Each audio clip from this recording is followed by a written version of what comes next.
নমস্কাৰ এই মুহূৰ্তত আহি পৰিছে অসমবাসী ৰাইজৰ কাৰণে কেইবাটাও গুৰুত্বপূৰ্ণ খবৰ যাৰ যাৰ ঘৰত ৰেচন কাৰ্ড আছে তেওঁলোকে নতুনকৈ চৰকাৰী ৫টাকৈ আঁচনিৰ সুবিধা লাভ কৰিব তো বন্ধু বান্ধৱীসকল যদি আপোনালোকৰ ৰেচন কাৰ্ড আছে তেতিয়াহ'লে নতুনকৈ চৰকাৰী ৫টাকৈ আঁচনিৰ সুবিধাসমূহ লাভ কৰিব কিন্তু কি আঁচনিসমূহ চাই লওক এইটো ভিডিঅ'ৰ মাধ্যমত আৰু কেনেকৈ আবেদন কৰিব সবিশেষ জানিব এইটো ভিডিঅ'ৰ মাধ্যমত গতিকে ভিডিঅ'টো সম্পূৰ্ণকৈ চাওক আৰু ভালদৰে বুজি লওক বলক ভিডিঅ'টো আৰম্ভ কৰোঁ আৰু যাৰ যাৰ ঘৰত ৰেচন কাৰ্ড আছে তেওঁলোকৰ বাবে আজিৰ প্ৰথমটো আঁচনি হৈছে PMAYG হাউচ অৰ্থাৎ প্ৰধানমন্ত্ৰী আৱাস যোজনা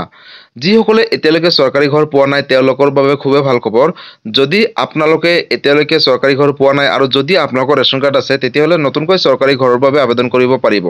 বন্ধু বান্ধৱীসকল দেশত নতুনকৈ ৩ কোটি চৰকাৰী ঘৰ নতুনকৈ নিৰ্মাণ কৰিব গতিকে যদি আপোনালোকে এতিয়ালৈকে চৰকাৰী ঘৰ পোৱা নাই তেতিয়াহ'লে আপোনালোকৰ বাবে খুবেই ভাল খবৰ কাৰণ নতুনকৈ চৰকাৰী ঘৰৰ লগত থাকিব কেইবাটাও সুবিধা পূৰ্বৰ দৰে নহয় অকল চৰকাৰী ঘৰে নহয় এতিয়াৰ পৰা ঘৰৰ লগত থাকিব কেইবাটাও সা সুবিধা যেনেকৈ থাকিব আপোনালোকৰ বিনামূলীয়া বিদ্যুৎ সংযোগ অৰ্থাৎ যদি আপোনালোকে নতুনকৈ চৰকাৰী ঘৰৰ বাবে আবেদন কৰে চৰকাৰী ঘৰৰ লগত থাকিব বিনামূলীয়াকৈ বিদ্যুৎ সংযোগ আৰু লগতে থাকিব গেছ চিলিণ্ডাৰ বন্ধু বান্ধৱীসকল আপোনালোকে যদি নতুনকৈ চৰকাৰী ঘৰৰ বাবে আবেদন কৰে তেতিয়াহ'লে চৰকাৰী ঘৰৰ লগত লাভ কৰিব দুটাকৈ সুবিধা বিনামূলীয়াকৈ বিদ্যুৎ সংযোগ আৰু গেছ চিলিণ্ডাৰ বন্ধু বান্ধৱীসকল আপোনালোকে নতুনকৈ চৰকাৰী ঘৰ যদি এতিয়ালৈকে পোৱা নাই তেতিয়াহ'লে আপোনালোকে আবেদন কৰিব পাৰিব কিন্তু আবেদন কেতিয়া হ'ব আৰু কেনেকৈ কৰিব সবিশেষ জানক আৰু বন্ধু বান্ধৱীসকল চৰকাৰী ঘৰৰ যোনটো পইচা আগতে দিছিলে সেই টকাটো ইতিমধ্যে চৰকাৰে বৃদ্ধি কৰিব বুলিও ঘোষণা কৰিছে গতিকে বন্ধু বান্ধৱীসকল যদি আপোনালোকে এতিয়ালৈকে চৰকাৰী ঘৰ পোৱা নাই তেতিয়াহ'লে আবেদন কৰিব পাৰিব আৰু চৰকাৰী ঘৰ কেতিয়া আবেদন হ'ব চাওক বন্ধু বান্ধৱীসকল ইতিমধ্যে চৰকাৰী ঘৰৰ কেইবাটাও ডিষ্ট্ৰিক্টত আৰম্ভ হৈছে আপোনালোকে যদি চৰকাৰী ঘৰৰ বাবে আবেদন কৰিবলৈ হয় তেতিয়াহ'লে আপোনালোকে নিজৰ গাঁও পঞ্চায়তত গৈ খবৰ কৰিব লাগিব কাৰণ কিছুমান গাঁও পঞ্চায়তত ইতিমধ্যে চৰকাৰী ঘৰৰ বাবে প্ৰপত্ৰসমূহ ফিল আপ কৰি জমা লৈছে গতিকে আপোনালোকেও নিজৰ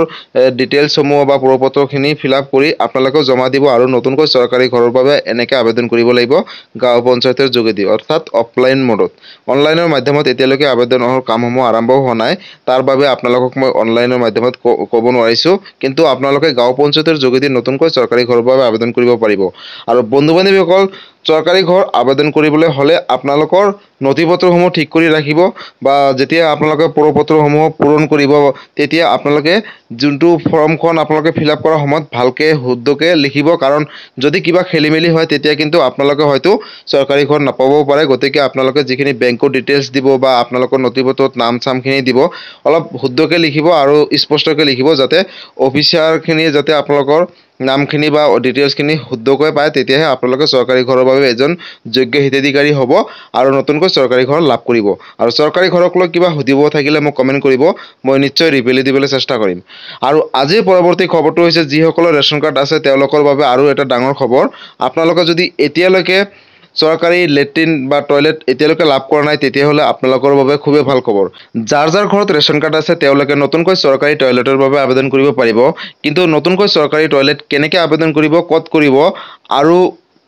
টয়লেটৰ টকা কিমান লাভ কৰিব বন্ধু বান্ধৱীসকল যদি আপোনালোকে নতুনকৈ চৰকাৰী টয়লেটৰ বাবে আবেদন কৰিব বিচাৰিছে তেতিয়াহ'লে আপোনালোকক দুটা ইনষ্টলমেণ্টৰ যোগেদি ৯,০০০ প্লাছ ৯,০০০ অৰ্থাৎ ১৮,০০০ পোনপটীয়াকৈ আপোনালোকৰ বেংক একাউণ্টত ৰাজ্য চৰকাৰে প্ৰেৰণ কৰিব গতিকে আপোনালোকে যদি নতুনকৈ চৰকাৰী টয়লেটৰ বাবে আবেদন কৰিবলৈ বিচাৰিছে তেতিয়াহ'লে আপোনালোকৰ বাবে খুবেই ভাল খবৰ আৰু আপোনালোকে যদি নতুনকৈ চৰকাৰী টয়লেট আবেদন কৰিবলৈ হয় তেতিয়াহ'লে আপোনালোকৰ ওচৰ চুবুৰীয়া যিকোনো CHC চেণ্টাৰত গৈ আপোনালোকে নতুনকৈ চৰকাৰী টয়লেট আবেদন কৰিব পাৰিব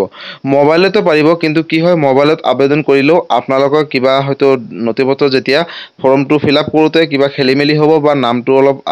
খেলিমেলি হ'ব বা যিখিনি ডকুমেণ্টছ আপলোড কৰাৰ সময়ত যদি খেলিমেলি হয় তেতিয়া কিন্তু ভেৰিফিকেশ্যনটো কমপ্লিট নহ'ব পাৰে গতিকে আপোনালোকে ওচৰ চুবুৰীয়া CHC চেণ্টাৰত গৈ নতুনকৈ SBM অৰ্থাৎ স্বচ্ছ ভাৰত মিছনৰ টয়লেটৰ বাবে আবেদন কৰিব পাৰিব আৰু দুটা ইনষ্টলমেণ্টৰ যোগেদি ১৮,০০০ টকা লাভ কৰিব পাৰিব আৰু যদি আপোনালোকে চৰকাৰী টয়লেটক লৈ কিবা সুধিবলগীয়া আছে মোক কমেণ্ট কৰিব মই নিশ্চয় ৰিপ্লাই দিবলৈ চেষ্টা কৰিম আৰু আজিৰ পৰৱৰ্তী খবৰটো হৈছে যদি আপোনালোকৰ ঘৰত ৰেচন কাৰ্ড আছে তেতিয়াহ'লে আপোনালোকে নতুনকৈ অৰুণোদয় আঁচনিৰ বাবে আবেদন কৰিব পাৰিব বন্ধু বান্ধৱীসকল আজিৰ পৰৱৰ্তী খবৰটো হৈছে আপোনালোকৰ বাবে আন এটা গুৰুত্বপূৰ্ণ আঁচনি প্ৰিয় বন্ধু বান্ধৱীসকল যদি আপোনালোকৰ ঘৰত ৰেচন কাৰ্ড আছে আৰু এতিয়ালৈকে যদি অৰুণোদয় আঁচনি এপ্লাই কৰা নাছিলে বা অৰুণোদয় আঁচনিৰ অন্তৰ্ভুক্ত হোৱা নাই তেতিয়াহ'লে আপোনালোকৰ বাবে খুবেই ভাল খবৰ যদি আপোনালোকৰ ঘৰত ৰেচন কাৰ্ড আছে তেতিয়াহ'লে নতুনকৈ অৰুণোদয় আঁচনিৰ বাবে আবেদন কৰিব পাৰিব আৰু অৰুণোদয় আঁচনি সেইটো হৈছে এনেকুৱা এটা আঁচনি যিটো আঁচনিৰ অধীনত প্ৰত্যেকটো পৰিয়ালে মাহেকৰ 10 তাৰিখে 1250 টকাকৈ লাভ কৰে। অৰ্থাৎ যদি আপোনালোকে নতুনকৈ অৰুণোদয় আঁচনি আবেদন কৰে তেতিয়াহ'লে প্ৰত্যেক মাহেকৰ 10 তাৰিখে আপোনালোকৰ বেংক একাউণ্টত ডিবিটিৰ মাধ্যমত 1250 টকাকৈ ৰাজ্য চৰকাৰে প্ৰেৰণ কৰিব। তো বন্ধু বান্ধৱীসকল, অৰুণোদয় আঁচনিটো হৈছে এটা জনকল্যাণমূলক আঁচনি আৰু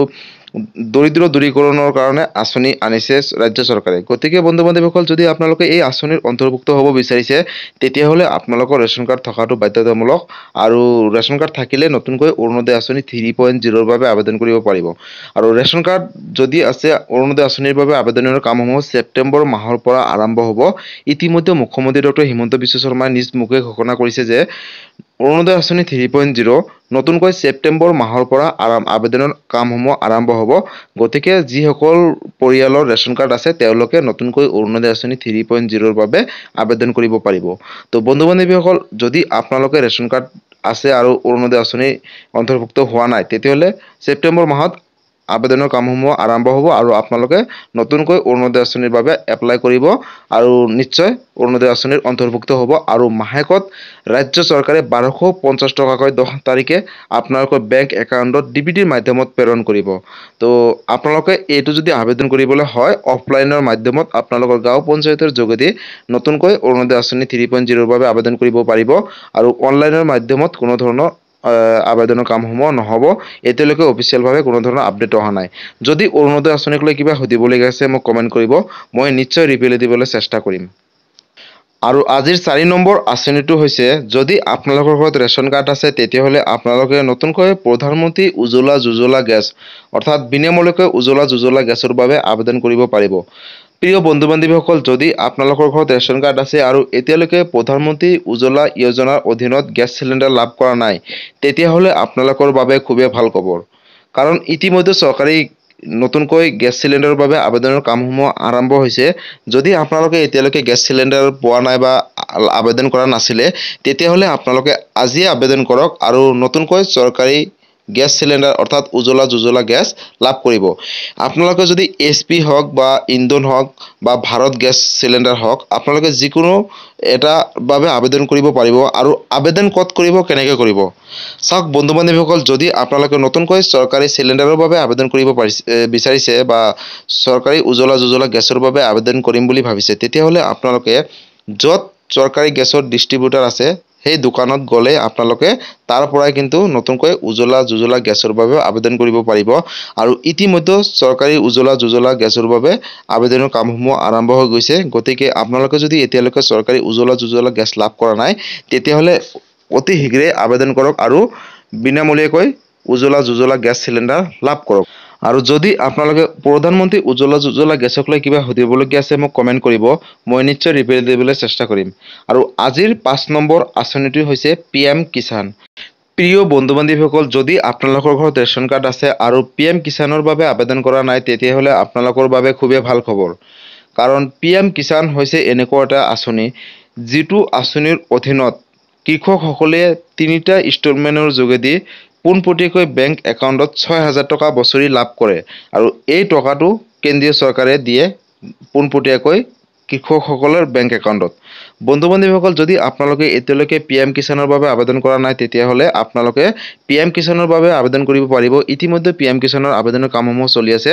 আপোনালোকৰ ওচৰ চুবুৰীয়া যিকোনো CHC চেণ্টাৰত গৈ আপোনালোকে PM কিষাণ যোজনাৰ বাবে আবেদন কৰিব পাৰিব। আৰু যিখিনি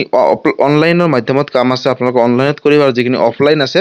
অফলাইনৰ মাধ্যমত কৰি পেলি আপোনালোকে PM কিষাণ যোজনাৰ এজন যোগ্য হিতাধিকাৰী হ'ব।